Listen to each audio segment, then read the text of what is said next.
ഓണത്തിന് ഇതാ പ്രിയമുള്ളവരെ പ്രത്യേക തരത്തിലുള്ള കുർബാന ചില പള്ളികൾ നടക്കുന്നുണ്ട്. എന്തൊക്കെയാണ്? സ്ത്രീകളെല്ലാം സെറ്റ് എടുത്തുകൊണ്ട് വരുന്നു, പുരുഷന്മാരെല്ലാം എന്ത് ചെയ്യുന്നു? മറ്റേ കശവും മുണ്ട് കൊടുത്ത് തോളയിലിടണം. അച്ഛൻ എന്ത് ചെയ്യുന്നു? ലോഹയും കൊപ്പായി ഇടുന്നതിന് പകരം പ്രിയമുള്ളവരെ ഷർട്ടൊന്നും ഇടാതെ ഈ കാവി ഇട്ടുകൊണ്ട് ചന്ദനവും തൊട്ടുകൊണ്ട് കുർബാന ചെല്ലുന്ന പല വീഡിയോകളും പലയിടത്തും ഉണ്ടാകുന്നുണ്ട്. ദൈവാനുഗ്രഹത്തിന് ഈ സിറിയൻ ചർച്ചിന് ഒരു പ്രത്യേകതയുണ്ട്. പാരമ്പര്യങ്ങൾ പ്രിയമുള്ളവരെ കാത്തു സൂക്ഷിക്കുന്നവരായതുകൊണ്ട് ഇതിനകത്തേക്ക് അധികം കയറിയിട്ടില്ല. ഭയങ്കര ദുരാചാരങ്ങൾ എന്നാലും നമ്മൾ വിട്ടിട്ടില്ല. നമ്മുടെ ചില അച്ഛന്മാർ പ്രിയമുള്ളവർ ചില സ്ഥലങ്ങളിൽ പ്രിയമുള്ളവരെ ഈ തൂക്കുനാർച്ച എന്ന് പറഞ്ഞൊരു പരിപാടി, ഒരാളെ ഇപ്പുറത്ത് കയറ്റിയിരുന്നു ക്ലാസ്, എന്നിട്ട് അപ്പുറത്തെ സൈഡിൽ അരി, എന്നിട്ട് 90 കിലോ ഉള്ള ഒരാളാണ് 90 കിലോ അരി തൂക്കം. ആർക്കാ? ഗീവറിയ സഹതായിക്ക്. ഇപ്പുറത്തെ സൈഡിൽ 80 കിലോയുള്ള അമ്മച്ചിയെ ഇരുത്തുന്നു, അപ്പുറത്തെ സൈഡ് വാഴക്കൊല. എന്നിട്ട് എന്ത് ചെയ്യാണ്? 80 കിലോ വാഴക്കൊല. സത്യത്തിൽ ഇതൊരു ലാഭമുള്ള പരിപാടിയാണ് പ്രിയമുള്ളവർ. ഇതുകൊണ്ട് സംഭവിക്കാൻ പോകുന്നത് എന്താണെന്നറിയോ? വിശ്വാസത്യാഗം. ഇങ്ങനെയാണ് പിശാച് പള്ളിക്കകത്തോട്ട് കയറുന്നത്. ഇനി പിശാച് മനുഷ്യനായിട്ട് വരണ്ട, മനുഷ്യൻ പിശാചായാൽ മതി. അപ്പൊ അതാ സംഭവിക്കാൻ പോകുന്നു. മനുഷ്യൻ പിശാചായി മാറിയാൽ മതിയല്ലോ. എന്തിനാ പിശാച് മനുഷ്യനായിട്ട് വരുന്നത്? അതുകൊണ്ട് ഇതുപോലെയുള്ള ഓരോ പരിപാടിയും തട്ടിപ്പും വെട്ടിപ്പും ഒക്കെ ഓരോ സ്ഥലങ്ങളിലുണ്ട്. പല കാര്യങ്ങളുടെയും പിന്നിലെ ദൈവിക ജീവൻ എന്തെന്നറിയാൻ മേലാതെയാണ് പലരും എന്ത് ചെയ്യുന്നത്? പലതും ചെയ്തു കൂട്ടുന്നത്. ഉദാഹരണത്തിന് ഒരാൾ അച്ചായൻ മരിച്ചു, 40-ാം ദിവസം വരിക. 40-ാം ദിവസം വന്ന് അപ്പം മരിച്ചു. അപ്പനോടുള്ള സ്നേഹത്തെ പ്രതി 3 പിള്ളേരും കൂടെ ചേർന്ന് പ്രിയമുള്ളവരെ 40-ാം ദിവസം നടത്താൻ തീരുമാനിച്ചു. അങ്ങനെ 40-ാം ദിവസത്തിന് അവര് നെയ്യപ്പം ചുടാനായിട്ട് കുഴച്ചു വെച്ച്, 40-ാം ദിവസത്തിന്റെ തലേ ദിവസം നെയ്യപ്പം എല്ലാം കുഴച്ചു വെച്ചിട്ട് അമ്മ എന്ത് ചെയ്ത് ഈ നെയ്യപ്പം അങ്ങോട്ട് ചുട്ടു എടുത്ത് പാത്രത്തിലേക്ക് വെച്ച്. കുറച്ചു നേരം കഴിഞ്ഞപ്പോൾ അമ്മച്ചി നോക്കുമ്പോൾ കാണുന്ന കാഴ്ച ഇതാ വീട്ടിലെ കണ്ടം പൂച്ച ഒരു നെയ്യപ്പവും കടിച്ചോണ്ട് പെരപ്പുറത്തൂടെ ഈ സൈഡിൽ കൂടെ ഇറങ്ങിയിട്ട് പെരപ്പുറത്തോടെ ഒറ്റ ഓട്ടം. അപ്പന്റെ നെയ്യപ്പം അടിച്ചുകൊണ്ട് പ്രാർത്ഥിക്കുന്നതിന് മുമ്പേ നെയ്യപ്പം നമുക്കറിയാം, വീട്ടുകാർ നെയ്യപ്പം ഉണ്ടാക്കിയാൽ നമുക്ക് തിന്നാൻ തരികയില്ല. ഇത് പള്ളിക്കുള്ളതെടുത്ത് മാറ്റി വെച്ചിട്ട് അച്ഛൻ വാഴ്ത്തിയിട്ട് തിന്നാൻ പാടുള്ളൂ. പിള്ളേരെ വരെ അങ്ങനെ പിടിച്ചു നിർത്തിയിരിക്കുക. അപ്പോഴാണ് പൂച്ച നെയ്യപ്പമായിട്ട് പോയി. ഉടനെ എന്ത് ചെയ്തു? ഈ തള്ള നെയ്യപ്പത്തിന്റെ പുറകെ കൂടി പൂച്ച സ്ഥലം വിട്ട്. അതോടുകൂടി 3 മക്കളെയും വിളിച്ചെടാ, 40-ാം ദിവസത്തിന്റെ അനുഗ്രഹത്തിന് തടസ്സമായി നിൽക്കുന്നത് നമ്മുടെ പൂച്ചയാണ്, അതുകൊണ്ട് പൂച്ചയെ പിടിച്ച് ഏതെങ്കിലും കൊട്ടക്കകത്തിടാം. 3 പിള്ളേരുടെ അപ്പനെതിരായിട്ടുള്ള പ്രവർത്തനമല്ലേ പൂച്ചയുടെ. പൂച്ചയെ പിടിച്ച് വലിയൊരു കൊട്ടക്കടിയിലിട്ട് അടച്ചു വെച്ച്. അങ്ങനെ ആ 40 ദിവസം കഴിഞ്ഞ് അച്ഛൻ വന്ന് പ്രാർത്ഥനയ്ക്ക് പോയി കഴിഞ്ഞപ്പോൾ പ്രിയമുള്ളവരെ അമ്മച്ചി പറഞ്ഞു, എടാ നീ ആ പൂച്ചയൊന്ന് തുറന്നു വിട്ടേ. ഉടനെ മൂത്ത മകൻ ചെന്ന് പൂച്ചയെ തുറന്നു വിട്ടു. പിറ്റേ വർഷം വന്നപ്പോൾ പ്രിയമുള്ളവരെ ആ പൂച്ച ചത്തുപോയി. മറ്റേ പൂച്ചയ്ക്ക് ഒരു പ്രത്യേകത, എന്നും തീറ്റി കിട്ടുന്നതാണ്, ബിസ്ക്കറ്റൊക്കെ തിന്ന് വളരുന്ന പൂച്ചയാണ്. അതുകൊണ്ട് ഈ കട്ട് തിന്നുന്ന സ്വഭാവം ഈ പൂച്ചയ്ക്കില്ല. അന്നും 40-ാം ദിവസം പ്രിയമുള്ളവരെ തുടങ്ങുന്നതിന് മുമ്പ് അമ്മച്ചി പറഞ്ഞു, മോനെ ഇതാ നാളെ 40-ാം ദിവസമാണ്, നീ ആ പൂച്ചയെ പിടിച്ച് കൊട്ടയ്ക്കകത്തിട്ടൊന്ന് മൂടാൻ പറഞ്ഞു. ഉടനെ 3 പിള്ളേരും കൂടെ ചേർന്ന് കൊട്ടയ്ക്കകത്ത് പൂച്ചയെ പിടിച്ചിട്ട് മൂടി. 40-ാം ദിവസം കഴിഞ്ഞ ഉടനെ അമ്മ പറഞ്ഞു, മോനെ ആ പൂച്ചയെ ഒന്ന് അഴിച്ചുവിട്ടേ. ഉടനെ പൂച്ച അഴിച്ചുവിട്ട്. അത് കഴിഞ്ഞൊരു 10 വർഷം കഴിഞ്ഞു. മക്കളും മക്കളുടെ മക്കളും ഉണ്ടായി. പ്രിയമുള്ളവരെ അമ്മയും മരിച്ചുപോയി. അമ്മ മരിച്ചു കഴിഞ്ഞ് പ്രിയമുള്ളവരെ മകനും മകന്റെ ഭാര്യയെല്ലാം കൂടെ ചേർന്ന് നെയ്യപ്പം ചുടാൻ നേരത്ത് ഇതാ തുടങ്ങുന്നതിന് മുമ്പ് മൂത്ത മകൻ പറഞ്ഞു, തുടങ്ങാൻ വരട്ടെ ഒരു ചടങ്ങുണ്ട്. ഉടനെ ചോദിച്ചു, എന്താണ്? ഈ കെട്ടിച്ചു വിട്ട പെണ്ണുങ്ങൾക്ക് ഇതുവല്ല അറിയാവൂ? അവരുടെ വീട്ടുകാരെല്ലാം കൂടെ കൂടി അവർ പറഞ്ഞു, ഒരു പൂച്ചയെ മൂടിയിടുന്ന ഒരു പാരമ്പര്യം നമുക്കുണ്ട്. ഒരു പൂച്ചയെ മൂടിയിട്ടിട്ടാണ് നമ്മുടെ വീട്ടിൽ 40-ാം ദിവസം നടത്തിക്കൊണ്ടിരുന്നത്. അപ്പൊ അവർ ഇനിയിപ്പോ എവിടുന്ന പൂച്ച കിട്ടുന്നത്? അവര് ചോദിച്ചു, അവരുടെ വീട്ടിലെ പൂച്ച അത്തുപോയി. അപ്പൊ ചോദിച്ചു, അയലോക്കത്തെങ്ങാനും പൂച്ച, മക്കളിറങ്ങി വിട്ടുപോയിരിക്കാം, കൊച്ചുമക്കളെല്ലാം കൂടെ കാറെ പരുതുക. കവലെ ചെന്ന് ചോദിച്ചു, കവലയിൽ കട നിൽക്കുന്നു, ഇവിടെ ഈ കണ്ടം പൂച്ച കിട്ടുമെന്ന് ചോദിച്ചു. എന്തിനാ? അല്ലായിരുന്നു 40-ാം ദിവസം നടത്താൻ വേണ്ടിയാ. കിട്ടിയില്ല. അവസാനം പ്രിയമുള്ളവരെ ഇതൊക്കെ നടത്തണ്ടേ, ഇത് പാരമ്പര്യമല്ലേ, അതുകൊണ്ട് നാട്ടിൽ പോയി കണ്ടം പൂച്ച കൊണ്ടുവന്ന് അടച്ചിട്ടിട്ട് ഇതാ ഓർമ്മ നടത്തി. പിന്നെ അത് പള്ളിയിലേക്ക് കൊണ്ടുവന്നു. അപ്പോഴാണ് എന്ത് ചെയ്യുന്നത്? പള്ളിയില് പൂച്ചയെ മൂടിയിടുന്നു, പൂച്ച തുറന്നു വിടുന്നു, പൂച്ചയെ മൂടിയിടുന്നു, പൂച്ച തുറന്നു വിടുന്നു. ഇങ്ങനത്തെ പല കാര്യങ്ങളുടെയും പിന്നിലെ ദൈവിക ജീവൻ എന്തെന്നറിയാൻ മേലാതെയാണ് പലരും എന്ത് ചെയ്യുന്നത്, പലതും ചെയ്തു കൂട്ടുന്നത്. അത് ഈ പോത്തിന്റെ കാര്യത്തിലായാലും അങ്ങനെ തന്നെ. പ്രിയമുള്ളവര്, ഞായറാഴ്ചയൊക്കെ പെരുന്നാൾ എന്ന് പറഞ്ഞാൽ പണ്ട് കാലത്ത് 9 മണിക്കൊക്കെയാണ് കുർബാന തുടങ്ങുന്നത്. 9 മണിക്ക് കുർബാന തുടങ്ങിയാൽ ആകെപ്പാടെ 10:30-11 മണി കഴിയുമ്പോൾ തീരുവുള്ളൂ. തീർന്നു കഴിഞ്ഞാൽ ഒരു റാസായും കഴിഞ്ഞ് വരുമ്പോൾ 1 മണിയാവും. അത് കഴിഞ്ഞാൽ ഈ ആളുകളെല്ലാം വീട്ടിൽ പോയിട്ട് ഭക്ഷണം ഉണ്ടാക്കി കഴിക്കാൻ പറ്റാത്തത് കൊണ്ടാണ് ഊട്ടുനേർച്ച ആരംഭിച്ചത്. ഇപ്പൊ എന്താണ്? ഇപ്പൊ പ്രിയമുള്ളവര്, ഒരു 12 മണിയൊക്കെ ആവുമ്പോൾ ആളുകൾ പള്ളിയിലേക്ക് പോവുക. എന്താണ്? ഊട്ടുനേർച്ച കഴിക്കുക. ഊട്ടുനേർച്ച കഴിക്കാൻ ഒരു 12 മണി ആവുമ്പോൾ വീട്ടിൽ നിന്ന് ബസ് കയറി നേരെ എവിടെ പോവുക? ഒരു ഊട്ടുനേർച്ചയ്ക്ക് വേണ്ടി പോവുക. അങ്ങനെ മാറി. പാരമ്പര്യങ്ങളിലെ ദൈവിക ജീവൻ തിരിച്ചറിയാതെ പലരും പ്രയോഗിച്ചു. ഇനി വെച്ചതുമല്ല മാറ്റാൻ പറ്റുമോ? മാറ്റിയാൽ പ്രിയമുള്ളവരെ, സമരം, കൊടി, എന്തെല്ലാം പ്രശ്നങ്ങളാണ്. ഇപ്പൊ പുതിയ പുതിയ പുതിയ പല പരിപാടികളും പ്രിയമുള്ളവരെ പലരും അവതരിപ്പിക്കുന്നു. പണ്ട് കാലത്ത് ഒരു കൊടിമരം ഉണ്ടായിരുന്നു. അതൊരു നമുക്കറിയാം, നമ്മുടെ സമൂഹത്തിൽ സഹകരണത്തിന്റെ ഭാഗമായിരുന്നു. ഏതെങ്കിലും നാട്ടിൽ ചെന്ന് ഒരു വീടിന്റെ മുറ്റത്തുനിന്ന് ഒരു കവുങ്ങം വെട്ടി എല്ലാവരും കൂടെ ചുമന്ന് ഒന്നിച്ചു കൊണ്ടുവന്ന് പള്ളിമുറ്റത്ത് കുഴിച്ചൊക്കെ ഇട്ട് പ്രിയമുള്ള അതെല്ലാം പോയി എന്നൊക്കെ വിളിച്ച് പൊക്കി മുട്ടും. അപ്പൊ ഒരു ഒരുക്കമായി, പെരുന്നാളിനൊരു ഒരുക്കമായി എന്നുള്ളൊരു തോന്നൽ നമുക്ക് തന്നെ ഉണ്ടാവുക.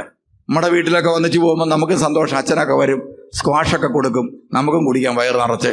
അപ്പൊ നമുക്ക് സന്തോഷമായിരുന്നു. ഞങ്ങളുടെ വീട്ടിലൊക്കെ പ്രിയമുള്ളവർ, ഈ കവുങ്ങ് വെട്ടാൻ ഞാൻ പറയും നമ്മുടെ വീട്ടിൽ നിന്ന് ആയിക്കോട്ടെ. എല്ലാ പ്രാവശ്യവും ഞാൻ പറയും നമ്മുടെ വീട്ടിൽ നിന്ന് കവുങ്ങ് കൊടുത്താലോ.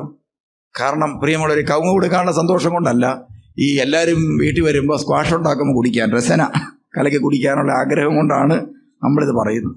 അപ്പൊ ഇതൊക്കെ നമുക്ക് അപകടമില്ലാത്ത കാര്യമാണ്. ഇന്നിപ്പോ എന്താണ്? ഇന്ന് പള്ളിയുടെ മുറ്റത്ത് ഉണ്ടായിരുന്ന കൊടിമരം ഒടിച്ചു കളഞ്ഞാൽ എന്ത് ചെയ്തു? ഈ അമ്പലത്തിൽ വെക്കുന്ന പോലത്തെ ഒരു കൊടിമരം ഉണ്ടാക്കി. കുഴപ്പമുണ്ടായിട്ടല്ല, കാശ് എന്നാ പോകുമെന്നറിയോ? പ്രിയമുള്ളവർ എന്നോടും പറഞ്ഞു, നമുക്ക് ഒരു കൊടിമരം ഇവിടെ ഉണ്ടാക്കാം. ഞാൻ പറഞ്ഞു, അതിനെല്ലാം ഉണ്ടാക്കാവില്ല, ഒരു കൊടിമരം അത്യാവശ്യമാണ്, ഉണ്ടാക്കാം. അതുവാ. അന്നേരം എന്നോട് ആളുകൾ പറഞ്ഞു, നമുക്ക് സ്വർണ്ണം ഇങ്ങനെ ഇട്ട് ഇങ്ങനെ. അപ്പം ഞാൻ സ്വർണ്ണം ഇങ്ങനെ ഇട്ട് ഉണ്ടാക്കണമെങ്കിൽ മിനിമം 5 ലക്ഷം രൂപ വേണം. മിനിമം 5 ലക്ഷം രൂപ ഇപ്പം എനിക്ക് കിട്ടുകയാണെങ്കിൽ പ്രിയമുള്ളവർ 10 പേർക്ക് കാശ് കൊടുക്കാനുണ്ട്. അത് കൊടുക്കാനുണ്ട്, പള്ളി കൊണ്ടതിൻ്റെ കാശാ. അന്നേരം പറഞ്ഞു, എന്നാൽ പിന്നെ അത് വേണ്ട, ഇനി എന്നാ ചെയ്യുക? ഞാൻ പറഞ്ഞു, നല്ല നീളമുള്ള പൈപ്പ് കിട്ടും. നീളമുള്ള പൈപ്പ് മേടിച്ച് ജോയിൻ്റ് ആകുമ്പോഴത്തേനും കൊടിമരം ആയിക്കോളും. ആളുകൾ പറഞ്ഞു, എന്നാൽ പിന്നെ തിരുമേനി പറഞ്ഞ പോലെ മതി. അങ്ങനെ നമ്മൾ കൊടിമരം ഉണ്ടാക്കി. ഇനി ഇതെല്ലാം ഉണ്ടായിട്ട് 2ഉം 3ഉം കൊടിമരമുള്ള പള്ളിയിൽ നിന്ന് എന്ത് ചെയ്യണം? ഇനി അത് കഴിഞ്ഞിട്ട് പിന്നെ വേറെ കൊടിമരം കൊണ്ടുവരികയും കൂടെ ചെയ്യും. ഇതൊക്കെ എന്താ? അപ്പോൾ ഇതൊന്നും വിശ്വാസമായിട്ട് ബന്ധപ്പെടുത്തിയല്ല, മറിച്ച് പല തരത്തിലുള്ള തെറ്റായ കാര്യങ്ങളും മനുഷ്യൻ പ്രോത്സാഹിപ്പിച്ച് കൊണ്ടിരുന്നുണ്ട്. മനുഷ്യനെ പിടിച്ചു നിർത്താൻ വേണ്ടി, ആളുകളെ കൂട്ടാൻ വേണ്ടി പരിശുദ്ധ സഭയുടെ വിശ്വാസത്തിലും യേശുക്രിസ്തുവിന്റെ നിർമ്മലമായ സുവിശേഷത്തിലും പ്രിയമുള്ളവരെ മായം കലർത്തുന്നത് പൈശാചികതയാണ്. അത് സഭയെ നശിപ്പിക്കും. പണ്ടുകാലത്ത് ക്രിസ്ത്യാനികൾ ഇന്ത്യയിൽ വന്നപ്പോൾ പ്രിയമുള്ളവരെ നല്ല സ്വീകാര്യത കിട്ടി. അന്ന് രാജാക്കന്മാർ പ്രിയമുള്ളവരെ മറ്റാർക്കും കൊടുക്കാത്ത കുറേയേറെ അവകാശങ്ങൾ ക്രിസ്ത്യാനിക്ക് പതിച്ചു നൽകിയിട്ടുണ്ട്. എല്ലാവർക്കും എല്ലാം ചെയ്യാൻ പറ്റുകയില്ല. അന്നത്തെ കാലത്ത് മാറുമറയ്ക്കാൻ പറ്റാത്തവരുണ്ടായിരുന്നു. ആ കാലഘട്ടത്തിൽ ക്രിസ്ത്യാനിക്ക് ഇങ്ങനെ സീൽ ചെയ്ത് തന്ന കുറേ അവകാശങ്ങളും കുറേ അധികാരങ്ങളുമുണ്ട്. അതിനകത്ത് പെട്ടതാണ് ആനയും അമ്പാരിയും ബാൻഡുമേളവും ചെണ്ടയും. ആഘോഷമായിട്ട് ക്രിസ്ത്യാനികൾക്ക് എന്ത് ചെയ്യാം? നിങ്ങളുടെ കാര്യങ്ങളൊക്കെ ചെയ്യാം. അങ്ങനെയാണ് ഈ പള്ളിയിൽ ഈ ചെണ്ടകൊട്ടും ഈ ശിങ്കാരിമേളവും ബാൻഡ് മേളവും വെടികെട്ടും. ഇത് ക്രിസ്ത്യാനികൾക്ക് ക്രിസ്തു നൽകിയ അവകാശമല്ല. ഇത് ക്രിസ്ത്യാനികൾക്ക് ഈ രാജ്യത്ത് പ്രിയമുള്ളവരെ ഒരു രാജാവ് നൽകിയ അവകാശമാണ്. ഫുൾ ഓപ്ഷൻ എന്നൊക്കെ എന്ന് പറഞ്ഞ പോലെ ഫുൾ ഓപ്ഷൻ ഉള്ള പാർട്ടികളാണ് ക്രിസ്ത്യാനികൾ.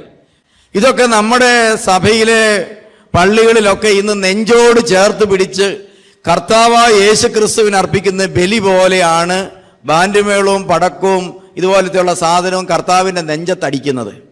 അപ്പോഴും ഓർക്കണം, നമ്മുടെയൊക്കെ ദേവാലയത്തിൽ പ്രിയമുള്ളവരെ കണ്ണീര് വയറ്റിലേക്ക് കൊണ്ടുവന്ന് ആഹാരമാക്കുന്ന മനുഷ്യനുണ്ടെന്ന കാര്യം നമ്മൾ പലപ്പോഴും മറന്നു പോകുന്നു. കുറേ നാളുകൾക്ക് മുമ്പ് ഒരു ദിവസം ഒരു സ്ത്രീ പ്രിയമുള്ളവരെ തൂത്തുട്ടി ചാപ്പലിലേക്ക് വന്നിട്ട് എൻ്റെ മുറിയിലോട്ട് വളരെ വേഗത്തിൽ കയറി വന്നു. പ്രത്യേകിച്ച് ഡിസിപ്ലിനൊന്നും ആ സ്ത്രീക്ക് അറിഞ്ഞുകൂടും. വന്ന ശാസത്തിന് തന്നെ അവർ വന്ന കാര്യം മൊത്തം പറഞ്ഞു. അവർ പറഞ്ഞതാണ്, എൻ്റെ മകള് നേഴ്സിംഗ് കോഴ്സ് കഴിഞ്ഞിട്ട് വീട്ടിൽ നിൽക്കുകയാണ്. 1.5 വർഷമായി വീട്ടിൽ നിൽക്കാൻ തുടങ്ങിയിട്ട്. സർട്ടിഫിക്കറ്റ് മുന്നേ അവിടെ ഇരിക്കുകയാണ്. ഒരു 60,000 രൂപ കൊടുത്താലേ സർട്ടിഫിക്കറ്റ് തിരിച്ചു കിട്ടത്തുള്ളൂ. അതുകൊണ്ട് സർട്ടിഫിക്കറ്റിന് മേടിക്കാനൊരു നിവൃത്തിയില്ല. ഭർത്താവ് രോഗിയായിട്ട് വീട്ടിൽ കിടക്കുകയാണ്. ഇത്ര ഒറ്റ ശ്വാസത്തിൽ പറഞ്ഞു നിർത്തി. അപ്പോൾ എനിക്ക് മനസ്സിലായി ഇവരെ ആരാണ്ട് ഇതെല്ലാം പറഞ്ഞ് പഠിപ്പിച്ച് വിട്ടതാണ്. അപ്പം ഞാൻ പറഞ്ഞ് ഇങ്ങനെ അഡ്രസ്സ് മേടിച്ച് വെച്ചു. അതിനുശേഷം പ്രിയമുള്ളവരെ, മണർകാട് പ്രദേശത്തുള്ള ഒരാളെ ഞാൻ ഈ സ്ത്രീയുടെ വീട്ടിലേക്ക് പറഞ്ഞു വിട്ടു. ഫോൺ വിളിച്ചിട്ട് പറഞ്ഞു, നിങ്ങൾ പോയി ഈ സ്ത്രീ പറഞ്ഞു നോക്കാം, സത്യമാണോ നോക്കാം. പ്രിയമുള്ളവരെ, ആ വീട്ടിലേക്ക് കയറി ചെന്ന ഈ മനുഷ്യൻ എന്നെ ഫോൺ ചെയ്തിട്ട് പറഞ്ഞു, അച്ഛാ, ആ പെങ്കൊച്ചിൻ്റെ അത്രയും പ്രായമുള്ളൂ, അത്രയും പ്രായമില്ലേലും ഒരു പെണ്ണ് എനിക്ക് വീട്ടിൽ നിൽപ്പുണ്ട്. ഞാൻ ഒരു ലോണിന് പലിശ അടയ്ക്കാൻ പോയതാ. ആ 5000 രൂപ ഞാനിപ്പോൾ ഇവക്ക് കൊടുത്ത്. കാരണം അവിടെ ചുരിദാർ, ആ പെങ്കൊച്ചിൻ്റെ ചുരിദാർ വരെ കീറിയതാ. നമ്മളൊക്കെ കയറി ചെല്ലുമ്പോൾ അവിടെ ഇവിടെയൊക്കെ ഇങ്ങനെ പിടിച്ച് അത് വളരെ നിൽക്കുന്ന കണ്ടപ്പോൾ കരഞ്ഞുപോയി. എന്നിട്ട് പുള്ളി എന്നോട് പറഞ്ഞ്, എൻ്റെ മകള് കഴിഞ്ഞ ദിവസം ഒരു 10,000 രൂപ മേടിച്ചുകൊണ്ട് പോയതാണ്. മേടിച്ചുകൊണ്ട് പോയി ഞാൻ ചോദിച്ചു, മിച്ചം വല്ലതും ഉണ്ടോടിയെന്ന് ചോദിച്ചപ്പോൾ പറഞ്ഞു, ഇല്ല, 2000 രൂപയും കൂടി ബ്യൂട്ടി പാർലറിൽ കൊടുക്കാനുണ്ട്. മുടി നേരെയാക്കിയതിന്, ഉരുണ്ടിരുന്നതാണ്, അത് നേരെയാക്കിയതിൻ്റെ കാശാണ്. 2000 കൂടി അങ്ങോട്ട് കൊടുക്കാനുണ്ട്. 10 പൈസ മിച്ചം ഉണ്ടായില്ല. എന്നിട്ട് ഒരുമാതിരി പേക്കോലമായിട്ട് എൻ്റെ മകൾ കയറി വന്നു വീട്ടിലേക്ക്. എനിക്ക് മകളായതുകൊണ്ട് സ്വീകരിക്കാതിരിക്കാൻ പറ്റുകയല്ലോ, ഷെയ്പ്പ് മാറിപ്പോയി. അപ്പോഴാണ് ഇവിടെ ഡ്രസ്സ് പോലും ഇടാനില്ലാത്തൊരു പെണ്ണ്. അപ്പം ഞാൻ ചോദിച്ചു, അപ്പൻ മേലാതാ? അപ്പനകത്ത് കിടപ്പുണ്ട്. ഞാൻ അപ്പോൾ തന്നെ അങ്ങേരോട് പറഞ്ഞു, ഇങ്ങോട്ട് വാ, നമുക്കൊരുമിച്ച് ഒന്നുകൂടെ പോകാം. അങ്ങനെ എന്നെയും കൂട്ടി ഈ മനുഷ്യൻ വീണ്ടും ഈ വീട്ടിൽ ചെന്നു. പ്രിയമുള്ളവരെ, അങ്ങനെ വീട്ടിൽ ചെന്ന ശേഷം എന്നോട് അവർ ഇരിക്കാനൊന്നും പറഞ്ഞില്ല. ഞാൻ ഇരുന്നു. പക്ഷേ ഇരുന്നത് എന്നത്തേലാണെന്നറിയോ പ്രിയമുള്ളവരെ? അതിൻ്റെ പ്ലാസ്റ്റിക് ഇല്ലാതെ തെറ്റിയാ, പ്ലാസ്റ്റിക് പോയി. പ്ലാസ്റ്റിക് മുഴുവൻ പറഞ്ഞ് താഴെ കിടക്കുക. അപ്പം അതുകൊണ്ട് നമ്മൾ എന്ത് ചെയ്യണം? കമ്പയിലിരിക്കുക. നമ്മൾ ഇതിൻ്റെ ഈ കമ്പ അതിൻ്റെ ഇടയ്ക്ക് ഇങ്ങനെ ക്രോസ് ഉണ്ടല്ലോ. അപ്പോൾ ഔത്തൽ ഞാനിങ്ങനെ പ്രത്യേക ബാലൻസിൽ ഞാനിരിക്കുകയാണ്. അടുക്കളയിലോട്ട് നോക്കിയിട്ട് പുകയൊന്നും വരുന്നേ ഇല്ല. ചുമ്മാ തമാശയ്ക്ക് പോലും 3 മണിക്ക് കയറി ചെന്നിട്ട് എന്നാൽ തിരുമേനി ഒരു കട്ടൻ കാപ്പി ഇടട്ടെ എന്ന് ചോദിച്ചില്ല. എനിക്ക് മനസ്സിലായി അതിനുള്ള വകുപ്പ് പോലും ആ വീട്ടിലില്ല. ഇതാണ് അവസ്ഥ. ആ പെങ്കൊച്ചാണെങ്കിൽ പുറത്തോട്ട് ഇറങ്ങി വരാൻ പോലുമുള്ള പ്രാപ്തിയില്ലാതെ നിൽക്കുക. കാരണം പ്രിയമുള്ളവരെ, അതിന് പറ്റിയ ഒരു ഡ്രസ്സല്ല അതിൻ്റേത്. കാരണം മൊത്തത്തിൽ അതെല്ലാം കളറുമൊക്കെ പോയി മങ്ങിയ കളറുമായിട്ട് ഒരു പെണ്ണ് BSc നേഴ്സിംഗ് കഴിഞ്ഞതാ. പക്ഷേ സർട്ടിഫിക്കറ്റ് പിടിച്ചു വച്ചിരിക്കുക. ഞാനവിടെ കുറേ നേരം ഇരുന്ന് ഞാൻ തിരിച്ചു പോന്നു. എൻ്റെ അക്കൗണ്ടിൽ കാശ് സൂക്ഷിക്കുന്ന ഒരാളല്ല ഞാൻ. അന്ന് എൻ്റെ അക്കൗണ്ടിൽ ആകെപ്പാടെ 60,000 രൂപ ഏതാണ്ട് ആവശ്യത്തിന് വേണ്ടി കിടന്നതാണ്. ഞാൻ തിരിച്ചു വന്നിട്ട് പ്രിയമുള്ളവരെ, അവരുടെ കയ്യിൽ 20,000 രൂപ ഉണ്ടെന്ന് പറഞ്ഞ് ബാക്കി 40,000 രൂപ ഞാൻ എഴുതി ആ സ്ത്രീ കൊടുത്തു. അതിനുശേഷം പ്രിയമുള്ളവരെ, ഞാനിത് കൊടുക്കാൻ വേണ്ടി ചെന്നപ്പോൾ ഞാൻ മുകളിലേക്ക് നോക്കി, വെറുതെ ആകാശത്തേക്ക്. അപ്പോഴെനിക്ക് മനസ്സിലായത്, ഈ ആകാശത്ത് ഒരു 4.5 ലക്ഷം 5 ലക്ഷം രൂപയുടെ പടക്കം പൊട്ടുന്ന ആകാശമാണ്. ഒരു ദേവാലയത്തിൻ്റെ കണ്ണീരിൻ്റെ പണം കൊണ്ട് ആകാശത്തിൽ പൂത്തിരിയും കമ്പിത്തിരിയും പൊട്ടിക്കുമ്പോൾ അതിൻ്റെ ചാരം വന്ന് വീഴുന്നത് ഇവളുടെ വീടിൻ്റെ മുകളിലേക്കാണ്. പക്ഷേ അവിടെ ജീവിക്കാൻ നിവൃത്തിയില്ലാതെ പ്രിയമുള്ളവരെ, ഒരു പെങ്കൊച്ച് ജീവിക്കുമ്പോൾ അതിന് ചുറ്റുപാടും ജീവിക്കുന്നവൻ്റെ ജീവിതത്തിൽ ആത്മീയത ഉണ്ടെന്ന് പറഞ്ഞാൽ നമുക്കത് വിശ്വസിക്കാൻ പറ്റും. നമ്മുടെ നാട്ടിൽ മതവുമുണ്ട്, ക്രൈസ്തവ സഭയുണ്ട്. ഇതെന്താ ഇത് തമ്മിലുള്ള വ്യത്യാസം? ഞാനിത് തമ്മിൽ വേർതിരിച്ച് മനസ്സിലാക്കിയ ഒരു സംഭവം ഞാൻ നിങ്ങളോട് പറയാം. ഞാൻ ഈ സുവിശേഷകനായിട്ട് ഇറങ്ങിത്തിരിക്കുന്ന കാലത്ത് പ്രിയമുള്ളവർ, അനേകം പേര് ക്രൈസ്തവ സഭ വിട്ട് പെന്തക്കോസ്ത് സമൂഹങ്ങളിലേക്ക് പോകുന്ന കാലഘട്ടമായിരുന്നു. എല്ലാവരും ചെയ്യുന്നത് പോലെ സ്വാഭാവികമായി പ്രസംഗം പറഞ്ഞു വരുമ്പോൾ സഭയിൽ നിന്നൊക്കെ ആളെ കൊണ്ടുപോകുന്നവർക്കിട്ട് ചുമ്മാ ഇപ്പുറത്തെ കൈ കൊണ്ടൊരു കുത്തുകൂടെ വെച്ച് കൊടുക്കും. നമ്മൾ കേട്ടിട്ടില്ലേ, പ്രസംഗം പറഞ്ഞു വരുമ്പോൾ പെന്തക്കോസ്തുകാരുണ്ടോ മറ്റോ ഉണ്ടൊക്കെ ഒരു കുത്തു കൊടുക്കുന്നത് ഞങ്ങളുടെ ഒരു സ്വഭാവമാണ്. അങ്ങനെ ഇരിക്കുമ്പോഴാണ് പ്രിയമുള്ളവരെ, ഒരു ദിവസം ഒരു സംഭവം ഉണ്ടായി. ഒരു അപ്പനും ഒരു മകളും കൂടി തൂത്തുട്ടി ചാപ്പലിലേക്ക് കയറി വന്നു. കയറി വന്നിട്ട് അവരെന്നോട് പറഞ്ഞു, അച്ഛാ, എൻ്റെ മകള് നേഴ്സിങ്ങിന് അഡ്മിഷൻ കിട്ടി നിൽക്കുകയാണ്, അത്യാവശ്യമായിട്ടൊരു 15,000 രൂപ ഞങ്ങൾക്ക് വേണം. ഞങ്ങൾ വലിയ പ്രതീക്ഷയോടെയാണ് വന്നത്. അച്ഛന് ഒരു 15,000 രൂപ വായ്പ തരാമെങ്കിൽ ഞങ്ങളൊരു 3-4 മാസം കഴിയുമ്പോൾ തിരിച്ചു തരാം, ഞങ്ങൾക്ക് ചിട്ടി കിട്ടാൻ. അപ്പം ഞാൻ ഇവരെ മേളി കീഴ് നോക്കിയപ്പോൾ, പ്രിയമുള്ളവർ, എനിക്ക് ഈ പെങ്കൊച്ചിനെ നോക്കിയപ്പോൾ മനസ്സിലായി, കാത് കുത്തിയിട്ടില്ല, കാതേ കമ്മലില്ല, കഴുത്തേൽ മാലയില്ല. മൊത്തത്തിൽ കണ്ടപ്പോൾ എനിക്ക് മനസ്സിലായി ഈ പെണ്ണൊരു പെന്തിക്കോസുകാരിയാണെന്ന് മനസ്സിലായി. അപ്പം ഞാൻ ചോദിച്ചു, നിങ്ങൾ ഏത് പള്ളിയിലാണ് പോകുന്നത്? അന്നേരം അവർ പറഞ്ഞു, ഞങ്ങൾ ഇവിടെ ഒരു പെന്തിക്കോസുകാരൊരു 10 കുടുംബമുണ്ട്, ഞങ്ങൾ അവിടെയാണ് പ്രാർത്ഥനയ്ക്ക് പോകും. പ്രിയമുള്ളൊരു പെന്തിക്കോസ് എന്ന് കേട്ടപ്പോൾ തന്നെ എൻ്റെ കാലേ കൂടെ പിരിവിരാന്ന് കയറാൻ തുടങ്ങി. അപ്പം ഞാനിങ്ങനെ മനസ്സിൽ വിചാരിച്ച്, അങ്ങനെ യാക്കോബായ സഭയെ നാളെ അടിച്ചുകൊണ്ട് പോവുകയും ചെയ്യുക, എന്നിട്ട് എന്ത് ചെയ്യുക, സഹായം കൂടെ കൊടുത്തിട്ട് നമ്മൾ ഈ സഭയെ വളർത്തണോ? അതിൻ്റെ ആവശ്യമില്ലല്ലോ. അതുകൊണ്ട് എൻ്റെ മനസ്സ് എന്നോട് പറഞ്ഞ് ഇവർക്ക് കാശ് കൊടുക്കരുത്. ഇതെന്നോട് പറഞ്ഞത് എൻ്റെ മനസ്സല്ല. പ്രിയമുള്ളവർ, ആരാന്നറിയോ? ചെറുപ്പകാലം മുതൽ ഞാൻ കുമരകം പള്ളി ഇടവക, ആറ്റാമംഗലം പള്ളി, കുമരകം ആറ്റാമംഗലം പള്ളിയിലെ ആളുകളുടെ പ്രത്യേകത നിങ്ങൾക്ക് അറിയാമല്ലോ. നല്ല സ്പിരിറ്റുള്ള ആളുകൾ. അവിടെയാണ് ഞാൻ ജനിച്ചു വളർന്നത്. അപ്പോൾ അതുകൊണ്ട് ആ സ്പിരിറ്റ് എന്നിലുണ്ട്. ഞാനതുകൊണ്ട് ഇവരോട് പറഞ്ഞു, നിങ്ങൾ ഉദ്ദേശിക്കുന്ന പോലെ ഇവിടുന്ന് അങ്ങനെ പൈസ നമുക്ക് തരാൻ പറ്റത്തില്ല. ഇനി നിങ്ങളൊരു ആപ്ലിക്കേഷൻ തന്നാൽ തന്നെ ഈ ആപ്ലിക്കേഷൻ ഞാൻ മേടിച്ച് ഇവിടുന്ന് വിദേശത്തെ ഏതെങ്കിലും പള്ളിക്ക് അയച്ചു കൊടുക്കും. ഇത്രയും പൈസയില്ലേ, കുവൈറ്റിലോ ദുബായിലോ ഒക്കെ അയച്ചു കൊടുക്കും. അപ്പോൾ അവിടുത്തെ കമ്മിറ്റി പാസ്സാകണം. അവിടുത്തെ കമ്മിറ്റി പാസ്സാക്കിയിട്ട് ഇവിടെ വരുമ്പോൾ ഇവിടുത്തെ കമ്മിറ്റി പാസ്സാക്കണം. ഇവിടുത്തെ കമ്മിറ്റി പാസ്സാകുമ്പോൾ അവിടുത്തെ കമ്മിറ്റി പാസ്സാക്കണം. മൊത്തം കമ്മിറ്റി പാസ്സാക്കി വരുമ്പോൾ 1 വർഷം എടുക്കും. ഇത്രയും കേട്ടപ്പോൾ അവർ വളരെ നിരാശരായി. അവർ പതുക്കെ എന്ത് ചെയ്ത് നമ്മുടെ പള്ളിയിൽ നിന്ന് ഇറങ്ങി, എൻ്റെ മുറിയിൽ നിന്ന് ഇറങ്ങി അങ്ങ് നടന്നുപോയി. പ്രിയമുള്ളവരെ, എനിക്ക് ഭയങ്കര സന്തോഷമായി. പരിശുദ്ധ സഭയ്ക്ക് ഇത്രയൊക്കെ ചെയ്തു കൊടുക്കാൻ പറ്റിയില്ലേ? കാരണം എന്താണ്? ഈ പെന്തക്കോസ്ത് സഭയെ എന്ത് ചെയ്യാൻ വളർത്താനായിട്ട് ഒരാൾ അവിടെ രക്ഷപ്പെട്ടാൽ ഈ പെന്തക്കോസ്ത് സഭ വളരും. അതുകൊണ്ട് അത്രയൊക്കെ നമുക്ക് ചെയ്യാൻ പറ്റിയല്ലോ എന്നൊരു സന്തോഷത്തിൽ ഇവരെ പടിയിറങ്ങിപ്പോയപ്പോൾ വളരെ സന്തോഷത്തിൽ ഞാനിരുന്നു. അവരവിടുന്ന് 2ാമത്തെ മരത്തിൻ്റെ ചുവട്ടിൽ ചെന്നപ്പോൾ, പ്രിയമുള്ളവരെ, ഞാൻ ഈ നിരന്തരം ചെറുപ്പം മുതലേ വേദപുസ്തകം വായിക്കുന്ന സ്വഭാവമുണ്ട്. രാവിലെ മുതൽ വൈകുന്നേരം വരെ വേദപുസ്തക വായന, സെമിനാരി പഠിക്കുന്ന കാലത്ത് എപ്പോഴും വേദപുസ്തക വായന, വാക്യങ്ങളൊക്കെ പഠിച്ച് ചങ്കിനകത്ത് ഇങ്ങനെ വെച്ചിട്ടുണ്ട്. ഈ വാക്യങ്ങൾ പറയുന്നത് എനിക്കൊരു സന്തോഷമായിരുന്നു. ആരെ കിട്ടിയാലും വാക്യം പറയും. ആരെയും കിട്ടിയില്ല, ഞങ്ങളെല്ലാം കൂടെ വട്ടത്തിരുന്ന് അങ്ങോട്ടും ഇങ്ങോട്ടും വാക്യം പറയുമായിരുന്നു. ഒരാൾ പറയുന്നു, മറ്റേ ആൾ എഴുതിയെടുക്കുന്നു, അങ്ങോട്ടും ഇങ്ങോട്ടും വാക്യം പറച്ചില്ല. അങ്ങനെ അനേകം വാക്യങ്ങൾ പഠിച്ച്. പക്ഷേ ഈ വാക്യം ഇത്ര അപകടകാരിയാണെന്ന് എനിക്ക് മനസ്സിലായത് അന്നേരം. പ്രിയമുള്ളവരെ, ഈ പെണ്ണിറങ്ങിപ്പോയ ഉടനെ എൻ്റെ ചങ്കിനകത്തുനിന്ന് ഒരു വചനം ജീവനോടെ ഉള്ളിൽ നിന്ന് അങ്ങോട്ട് എഴുന്നേറ്റിട്ട് എന്നോടൊരു പറച്ചിൽ, ഈ ചെറിയവരിൽ ഒരുവന് കൊടുക്കുമ്പോൾ എനിക്കാണ് തരുന്നത്. ഈ ചെറിയവരിൽ ഒരുവന് കൊടുക്കുമ്പോൾ എനിക്കാണ് തരുന്നത്. എൻ്റെ ചങ്കൊന്ന് കിടുങ്ങി. പ്രിയമുള്ളവർ, തമ്പുരാനകത്തുനിന്ന് സംസാരിച്ചാൽ നമ്മൾ കിടുങ്ങും. എൻ്റെ ചങ്കിനകത്തിരുന്ന് കർത്താവ് ഇത് പറഞ്ഞു. ഞാൻ പെട്ടെന്ന് പുറത്തേക്ക് ചാടി ഇറങ്ങി. ഇങ്ങ് വരാൻ പറഞ്ഞു. അവർ വന്നു. ഞാൻ പറഞ്ഞു, ആപ്ലിക്കേഷൻ എഴുതുന്നേര്. ആപ്ലിക്കേഷൻ മേടിച്ച് മേശപ്പുറത്ത് വെച്ച്. അന്ന് വൈകുന്നേരം, പ്രിയമുള്ളവരെ, ഈ തിരുവഞ്ചൂർ റൂട്ടിൽ ഒരു വീടുണ്ട്. അദ്ദേഹത്തിൻ്റെ പേര് അലക്സ് എന്നാണ്, അലക്സാണ്ടർ. അദ്ദേഹം അമേരിക്കയിലെങ്ങാണ്ട് പോയി, മക്കളൊക്കെ അമേരിക്കയിൽ പോയി ഏതോ പള്ളി പ്രസംഗിച്ചപ്പോൾ തൂത്തുട്ടി ചാപ്പലിൽ പുള്ളി എൻ്റെ കൂടെ പല ചാരിറ്റി പ്രവർത്തനവും ചെയ്യുന്നുണ്ട്. പാലിയേറ്റീവ് മിനിസ്ട്രി, രോഗികളെ കാണാൻ പോവുക, ഇങ്ങനത്തെ കാര്യം, ഇതൊക്കെ പുള്ളി പ്രസംഗിച്ചു. അപ്പോൾ അത് കേട്ട ആളുകളെ സ്പർശിച്ചു. അവരെല്ലാം പറഞ്ഞു, അങ്ങനെയാണെങ്കിൽ ഞങ്ങൾ സാറിൻ്റെ കുറച്ച് പൈസ തന്നു വിടാം, സാർ അവിടെ കൊണ്ട് രോഗികൾക്കോ ആർക്കെങ്കിലും കൊടുത്തേക്കാൻ പറഞ്ഞു. അങ്ങനെ ഒരു 10,75,000 രൂപ കൊടുത്തു വിട്ടു. അപ്പം ഞാൻ വിചാരിച്ചു, അങ്ങനെയാണെങ്കിൽ ആ പാവപ്പെട്ട പെണ്ണിനൊരു 15,000 കൊടുത്താലോ.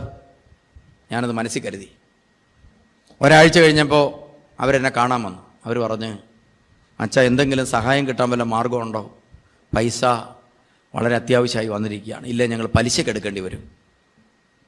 അപ്പം ഞാൻ ഫോൺ ചെയ്ത് അലക്സാണ്ടർ സാറിനെ വിളിച്ചു. അലക്സാണ്ടർ സാർ വന്നു.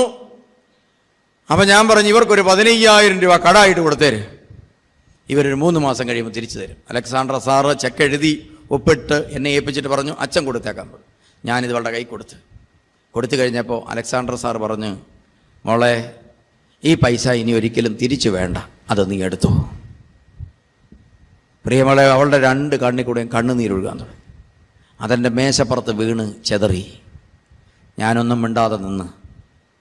അതിനുശേഷം ഞാനിങ്ങനെ ചിന്തിച്ച്, അമേരിക്കയിൽ 1000 പോക്കറ്റിൽ കിടന്ന കാശ് തിരുവഞ്ചൂറുകാരൻ അച്ചായൻ്റെ നാക്കിലെ വാക്കുകൊണ്ട് അച്ചായൻ്റെ പോക്കറ്റിൽ വന്ന്, ആ കാശ് എൻ്റെ കയ്യിൽ വന്ന് അത് അവിടെ കിടക്കുന്ന ഗതികെട്ട ഒരു പാവപ്പെട്ട മനുഷ്യൻ്റെ ഒരു പെൺകുട്ടിയുടെ കയ്യിൽ ചെന്നുപെട്ട്. എങ്ങനെയാണ് ചെന്നുപെട്ടത്? സുവിശേഷത്തിൻ്റെ ചൈതന്യം മൂലം. സുവിശേഷമാണ് അതവിടെ കൊണ്ടെത്തിച്ചത്. എൻ്റെ ഉള്ളിൽ ഈ സുവിശേഷം ഞാൻ ആക്ട് ചെയ്തില്ലായിരുന്നെങ്കിൽ, പ്രിയമുള്ളവരെ, ഞാൻ ഒരു കാരണവശാലും എന്ത് ചെയ്യാനാ ഇത് കൊടുക്കത്തില്ല. എന്നിലൊരു മതമുണ്ട്. ആ മതം എന്നിൽ ചെറുപ്പകാലത്തെ വളർന്നതാ. അതെന്നെ പഠിപ്പിച്ചു, അരുത്, കൊടുക്കണ്ട. അന്ന് ഞാൻ പഠിച്ചു, മതമല്ല വലുത്, സഭയാണ് വലുത്. മതമല്ല വലുത്, സുവിശേഷമാണ് വലുത്. മതമല്ല വലുത്, യേശുവാണ് വലുത്. എൻ്റെ കൂടെ ഒരച്ഛനുണ്ട്. അച്ഛൻ ഒരു കൊച്ചച്ഛനാണ്. ഞാൻ വിദേശത്ത് പോയി. അപ്പോൾ ഈ അച്ഛൻ വീട്ടിലേക്ക് കാർ ഓടിച്ച് പോവുകയാണ്. പോകുന്ന വഴിക്ക് പുള്ളി ഉറങ്ങിപ്പോയിട്ട് നേരെ എന്ത് ചെയ്ത് കണ്ടത്തിലേക്ക് പോയി. കണ്ടത്തിൽ വണ്ടി താന്നുകൊണ്ടിരിക്കുക. അപ്പോഴാണ് ഒരു ചെറുപ്പക്കാരൻ്റെ ബൈക്ക് എതിരെ വന്നപ്പോഴാണ് ഈ പുള്ളി വെട്ടിച്ചതാണ്. കണ്ടത്തിൽ പോയി വണ്ടി വെള്ളത്തിൽ താഴുകയാണ്. അപ്പോൾ ഈ ബൈക്കേ വന്ന പയ്യൻ ബൈക്ക് സ്റ്റാൻഡേ വെച്ചിട്ട് കണ്ടത്തിൻ്റെ സൈഡിൽ നിന്ന് അച്ഛനോട് ചോദിച്ചു, അച്ഛൻ യാക്കോബായാണോ ഓർത്തഡോക്സ് ആണോ? ഉടനെ അച്ഛൻ ചാടി പറഞ്ഞു, യാക്കോബായാണ്. എന്നാൽ പോരും, ഞാൻ യാക്കോബായാന്ന് പറഞ്ഞു. പ്രിയമുള്ളവരെ, ഞാൻ അന്നേരം ഓർക്കും, ആ അച്ഛനൊരു ഓർത്തഡോക്സ് അച്ഛനായിരുന്ന സ്ഥിതി എന്താ? ഇവൻ ഒരു ചവിട്ടൂടെ വെച്ച് കൊടുത്തേനെ. ഇതാണ് കണ്ടെത്തി അന്നേരം മുങ്ങി. ഓർക്കണം, ക്രിസ്തു സ്നേഹത്തിനും മനുഷ്യ സ്നേഹത്തിനും അപ്പുറത്ത് മതം വളർന്നാൽ അത് സമൂഹത്തെ ഇല്ലാതാക്കും. നാം നേരിടുന്ന കുറേ പ്രതിസന്ധികളുണ്ടെന്ന്.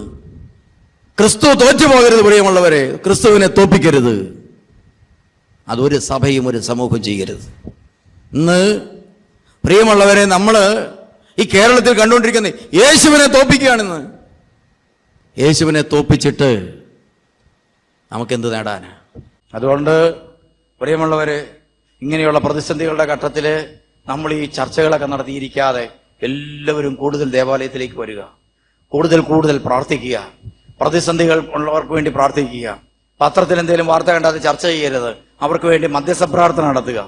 ആ പത്രം കയ്യിൽ ഉയർത്തിപ്പിടിച്ചുകൊണ്ട്, കർത്താവേ, ഈ പ്രശ്നത്തിൽ അകപ്പെട്ടിരിക്കുന്ന വ്യക്തികളുടെ മേൽ പരിശുദ്ധാത്മാവിനെ ഒഴുക്കി കൊടുക്കണമെന്ന് പ്രാർത്ഥിക്കുക. ഇവർക്ക് സുവിശേഷം സ്വീകരിക്കാൻ കൃപ കൊടുക്കണമെന്ന് പ്രാർത്ഥിക്കുക. പ്രിയമുള്ളവരെ, ദക്ഷിണ കൊറിയയും ഉത്തര കൊറിയ, നിങ്ങൾ കേട്ടിട്ടില്ലേ? കഴിഞ്ഞ ദിവസം ആ പത്രത്തില് 2 സൂട്ടിട്ട പാർട്ടികൾ തമ്മിൽ കയ്യും കോർത്ത് പിടിച്ച് നിൽക്കുന്ന ഭാഗം കണ്ടോ? കൊറിയയും 2 ഗ്രൂപ്പായിട്ട് തിരിഞ്ഞതോടുകൂടി ബന്ധുക്കളും മിത്രങ്ങളും എല്ലാം രണ്ടായിപ്പോയി. അങ്ങോട്ടും ഇങ്ങോട്ടും പോകാൻ മേല, പ്രശ്നങ്ങളായി, പ്രതിസന്ധിയായി, അവസാന യുദ്ധങ്ങളിലേക്ക്, ലോകം നശിക്കുന്ന രീതിയിലേക്ക് കാര്യങ്ങൾ എത്തുന്നു കണ്ടപ്പോ അവിടുത്തെ ക്രൈസ്തവരായിട്ടുള്ള ആളുകള് മുട്ടുമടക്കി കണ്ണുനീരോടെ സഭ തന്നെ തീരുമാനമെടുത്ത്, അവിടുത്തെ സിനഡ് എടുത്ത തീരുമാനം, കാത്തലിക് സിനഡ് എടുത്ത തീരുമാനം എന്നറിയോ? ഇവിടുത്തെ പ്രശ്നങ്ങൾ അവസാനിക്കുന്നത് വരെ ജനങ്ങൾ മുഴുവൻ പരിത്യാഗത്തോടും പ്രാർത്ഥനയോടും കൂടി ഇരിക്കുക. ഉത്തര കൊറിയക്കാരെന്ന് പറഞ്ഞ പോലെ ചെയ്യുന്ന, പ്രാർത്ഥിക്കാൻ പറഞ്ഞു, അവർ പ്രാർത്ഥിച്ച്. നമ്മളാണ് പ്രാർത്ഥിക്കാമെന്ന് പറയും, എന്നിട്ട് നേരെ വീട്ടിൽ പോകും. വേണമെങ്കിൽ കോഫി ഷോപ്പിൽ നിന്ന് നെല്ല് മേടിച്ച് കഴിച്ചേച്ച് നല്ല പ്രസംഗമായിരുന്നു പറഞ്ഞു ഒറ്റ പോക്ക് പോകും. പ്രാർത്ഥിക്കുകയില്ല. അവരങ്ങനെയല്ല, പറഞ്ഞ പോലെ ചെയ്യും. അവർ പ്രാർത്ഥിച്ചു, ഉപവസിച്ചു. അവിടുത്തെ പ്രൊട്ടസ്റ്റന്റ് സമൂഹവും അവിടുത്തെ കാത്തലിക് സമൂഹവും എല്ലാം ചേർന്ന് കണ്ണുനീരോടെ പ്രാർത്ഥിച്ചു. ക്രൂരന്മാരായ 2 ഭരണാധികാരികൾ പ്രിയമുള്ളവരെ കൈകോർത്ത് പിടിച്ചുകൊണ്ട് നിന്നില്ലേ? എന്നിട്ടും എന്തുകൊണ്ടാണ് ഭാരതത്തിലെ ക്രൈസ്തവ സമൂഹങ്ങളിൽ സമാധാനമില്ലാത്തത്? അതിനേക്കാൾ ക്രൂരരാണ് നമ്മൾ.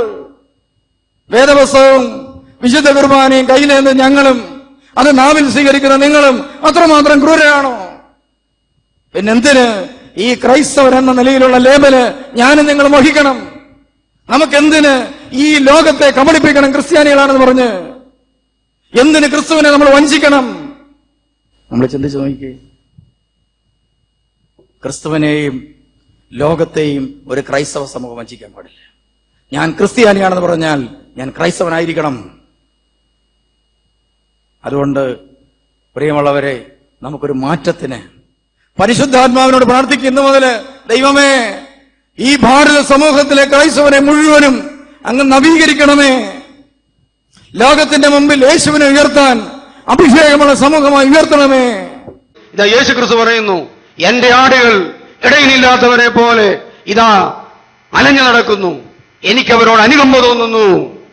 യേശുവിന്റെ തിരുവചനം. എന്റെ ആടുകൾ ഇടയിലില്ലാത്തവരെ പോലെ അലഞ്ഞു നടക്കുന്നു, എനിക്കവരോട് അനുകമ്പ തോന്നുന്നു. പ്രിയമുള്ളവരെ, ഇന്ന് നമ്മൾ ഓർക്കണം, ദൈവ സ്നേഹം അനുഭവിച്ചറിയാതെ ദൈവ ശുശ്രൂഷ നിർവഹിക്കാനായിട്ട് ആരെങ്കിലും ഇറങ്ങിത്തിരിച്ചാൽ അത് ദൈവജനത്തിന്റെ നാശത്തിനും ഇതാ മരണത്തിനും കാരണമായി തീരും. ദൈവസ്നേഹം കിട്ടാത്തവർ സന്യാസ ജീവിതത്തിലേക്ക് ഇറങ്ങിയാൽ സന്യാസ പ്രസ്ഥാനങ്ങൾ തകരും. എന്തിനേറെ ദൈവസ്നേഹം അനുഭവിക്കാത്തവൻ പള്ളി ട്രസ്റ്റിയോ സെക്രട്ടറിയോ കമ്മിറ്റിക്കാരനായാൽ പള്ളി മുടിയും.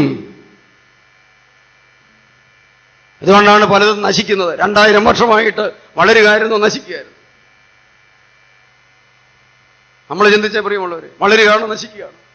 കാരണം എന്താണ്? നമ്മൾ തിരിച്ചറിയണം, യേശുവിനെ അനുഭവിക്കാൻ സാധിക്കാത്ത സമൂഹത്തിൽ ദൈവത്തിന്റെ വിളി പ്രവർത്തനനിരതമാവില്ല. പിന്നെ നമുക്ക് ചെയ്യാൻ പറ്റുന്ന പരിപാടിയുണ്ട്, സാധാരണയായിട്ട് ചെയ്തുകൊണ്ടിരിക്കുന്ന കാര്യങ്ങളുണ്ട്. രാവിലെ എഴുന്നേൽക്കുക, ഭക്ഷണം കഴിക്കുക, അത് റൊട്ടീൻ പരിപാടികളുണ്ട്, അത് നമുക്ക് ചെയ്യാം. എന്താണ്? കുർബാനയെല്ലാം, പള്ളിയിൽ പോകാം, പ്രാർത്ഥിക്കാം, ശവടക്കാം, 40 ദിവസം ഉണ്ണാം, പിന്നെ കുരിശും തൊട്ടിക്കിട്ടെറിയാം, പിന്നെ വഴിയിൽ ശവം വണ്ടിയിൽ നിന്ന് ചവിട്ടിത്തള്ളി താഴെയിടാം, ശവക്കോട്ടെ സമരം, എന്തെല്ലാം പരിപാടികൾ. ഇതെല്ലാം വരുത്തിക്കൂട്ടിയത് ദൈവസ്നേഹത്തിന്റെയും യേശു അനുഭവത്തിന്റെയും അഭാവമാണ്. പ്രിയമുള്ളവരെ, നാം ഇങ്ങനെ ജീവിക്കേണ്ട ഒരു സമൂഹമല്ല.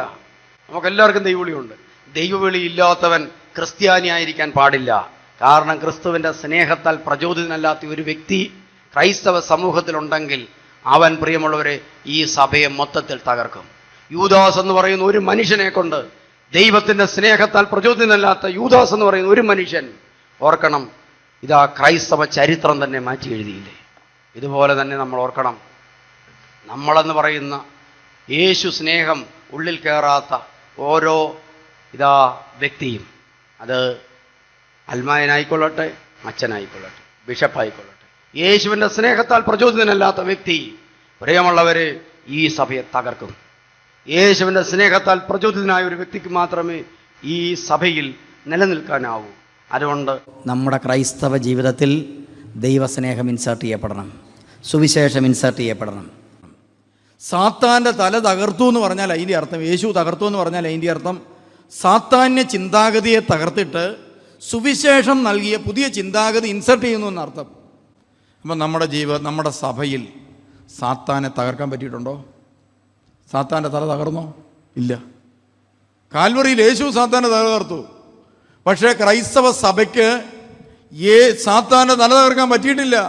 സാത്താൻ ഇന്ന് നമ്മൾ അറിയാതെ വെറുപ്പായി, വിദ്വേഷമായി, ഭിന്നതയായി, കലഹമായി ക്രൈസ്തവ സാക്ഷ്യത്തെയും കൂദാശകളെയും വിശുദ്ധ കുർബാനയും ഏതെല്ലാം രീതിയിൽ പരസ്പരം അനാദരിക്കാൻ പറ്റും ആ രീതിയിൽ അനാദരിച്ചുകൊണ്ട് പിശാച് സഭയ്ക്കുള്ളിൽ നടമാടുമ്പോൾ നമുക്ക് കീഴടക്കാൻ പറ്റിയോ പിശാചിനെ?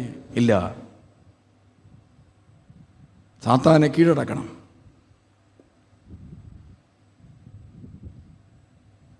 സാത്താൻ എന്ന് പറഞ്ഞാൽ എന്താണ്? വെറുപ്പ്, വിദ്വേഷം. ഇതിൻ്റെ പിന്നിലൊരു വ്യക്തിയുണ്ട് പ്രിയമുള്ളവർ. ഞങ്ങൾ ഓർക്കരുത് വെറുപ്പെന്ന് പറഞ്ഞാൽ ഒരു വികാരമാണ്. അല്ല, ഇതിൻ്റെ പിന്നിലൊരു വ്യക്തിയുണ്ട്. ഭിന്നതയുടെ പിന്നിലൊരു വ്യക്തിയുണ്ട്. വൈരാഗ്യത്തിൻ്റെ പിന്നിലൊരു വ്യക്തിയുണ്ട്. എല്ലാ തിന്മയുടെയും പിന്നിലൊരു വ്യക്തിയുണ്ട്. അത് സാത്താനാണ്. അത് തിരിച്ചറിഞ്ഞ് ഞാൻ ആരുടെ പക്ഷത്ത് നിൽക്കുന്നു എന്ന് നമ്മൾ ഓരോ ദിവസവും ചിന്തിക്കണം. നമ്മൾ ക്രിസ്തുവിൻ്റെ പക്ഷത്ത് നിൽക്കണം. അവിടെ വരുന്ന വീഴ്ചയ്ക്കാണ് നമ്മൾ കുമ്പസാരിച്ച് പാപങ്ങൾ ഏറ്റുപറഞ്ഞ് നമ്മൾ തെറ്റിപ്പോയി, കർത്താവേ തെറ്റിപ്പോയി എന്ന് പറഞ്ഞുകൊണ്ട് നമ്മൾ തിരുത്തിക്കൊണ്ടിരിക്കും. മുറിവേറ്റവരെ നമ്മൾ തിരുത്തിക്കൊണ്ടിരിക്കും, അവനെ സുഖപ്പെടുത്തും. കർത്താവ് തിരിച്ചു വരുമ്പോൾ പ്രിയമുള്ളവരെ, നമുക്ക് നഷ്ടപ്പെട്ടതെല്ലാം നമുക്ക് തിരിച്ച്, നമ്മൾ മുതൽ മുടക്കിയത് മുഴുവൻ, അത് കർത്താവിൻ്റെ പ്രത്യേകതയാണ്. പ്രിയമുള്ളവരെ, ഞാനെപ്പോഴും ഓർക്കാറുണ്ട്, ഞാൻ കർത്താവിന് വേണ്ടി ഇറങ്ങി തിരിച്ച ശേഷം ആകപ്പാടെ മുതൽ മുടക്കിയത് പണമൊന്നുമല്ല, എൻ്റെ ജീവിതമാണ്. മുതൽ മുടക്കിയതെല്ലാം കർത്താവ് ഇരട്ടിയായിട്ട് തിരിച്ചു നൽകിയിട്ടുണ്ട്. എന്തെല്ലാം കൊടുത്തതെല്ലാം ദൈവം അതിൻ്റെ ഇരട്ടിയായി തിരിച്ചു നൽകിയിട്ടുണ്ട്. അതുകൊണ്ട് നിങ്ങൾക്ക് ധൈര്യമായിട്ട് മുതൽ മുടക്കാൻ പറ്റുന്ന ഒരു മേഖലയാണ് ക്രിസ്തുവിന് വേണ്ടി. ബാക്കി മുതൽ മുടക്കിയിടത്തെല്ലാം നിങ്ങൾക്ക് നഷ്ടം വരും. ക്രിസ്തുവിന് വേണ്ടി മുതൽ മുടക്കുന്നത് ഒഴിച്ച് ബാക്കി എല്ലായിടത്തും നിങ്ങൾക്ക് നഷ്ടമുണ്ടാകും. ക്രിസ്തുവിന് വേണ്ടി അല്ലാതെ ചെയ്തതൊക്കെ നഷ്ടപ്പെട്ടു പോയിട്ടുള്ളൂ. സ്നേഹിച്ചതോ കരുതിയതോ കൊടുത്തതോ എല്ലാം നഷ്ടപ്പെട്ടു. ക്രിസ്തുവിന് വേണ്ടി നമ്മൾ ചെയ്തതൊക്കെ ലാഭമായി തീർന്നു. നമ്മളായിട്ടൊരു തീരുമാനം എടുക്കണം. കർത്താവേ, നിൻ്റെ സുവിശേഷം എൻ്റെ ജീവിതത്തിൽ ഞാൻ സ്വീകരിക്കും. എൻ്റെ നിലപാട് ക്രിസ്തുവിൻ്റെ നിലപാടിനോട് ചേർന്നിരിക്കണം. അതെനിക്ക് നിർബന്ധമുണ്ട് എന്ന് കർത്താവിനോട് പറയണം.